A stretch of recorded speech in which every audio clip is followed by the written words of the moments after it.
গুরু, এই সমাজটা এমন কেন, এত নির্মম কেন? কেউ একজন সরকারি চাকুরি করে, হতে পারে ছোট চাকুরি, একজন বেসরকারি চাকুরি করে। আমরা ভাবি এই চাকুরি করে, তার কাছে মেয়ে বিয়ে দিতে হবে। এটা আমরা একদম অন্যভাবে দেখি, একটা বিরাট ব্যাপার। কিন্তু কেউ একজন ভালো বিশ্ববিদ্যালয় থেকে পড়ে এসে কিংবা ভালো একটা ইনস্টিটিউশন থেকে পড়ে এসে যদি নিজে কোনো কিছু করতে চায়, উদ্যোক্তা হতে চায়, বিজনেস রান করতে চায়, একটা অফিস দিতে চায়, ঠিক আছে, একটা চেম্বার দিতে চায়, তাহলে আমরা সেটাকে স্বাগত জানাতে পারি না কেন? কেন আমরা মনে করি সরকারি চাকুরি সব কিছু? এবং কনভার্সলি সেই মানুষটা উদ্যোক্তা হয়ে তার থেকে ৫ থেকে ১০ গুণ টাকা ইনকাম করতে পারে এবং অনেক অনেক মানুষের চাকুরি নিশ্চিত করতে পারে, কর্মসংস্থান করে দিতে পারে। কেন আমরা স্বাগত জানাতে পারি না? কেন সেটা আমরা বাঁকা চোখে দেখি? এটা কি ঠিক?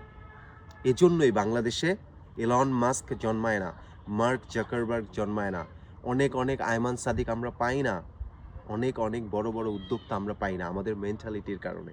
এ ব্যাপারে আপনি কি ভাবছেন? আমি এই জিনিসটা চিন্তা করলে খুবই খারাপ লাগে।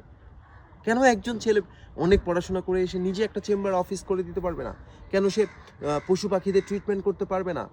কেন সবাইকে বিসিএস ক্যাডার হতে হবে? This is not necessary. সবাইকে এটা হতে হবে না। যে কেউ যে কোনো কিছু হতে পারে, সেটা দেশের জন্য ভালো, গোটা সমাজের জন্য ভালো।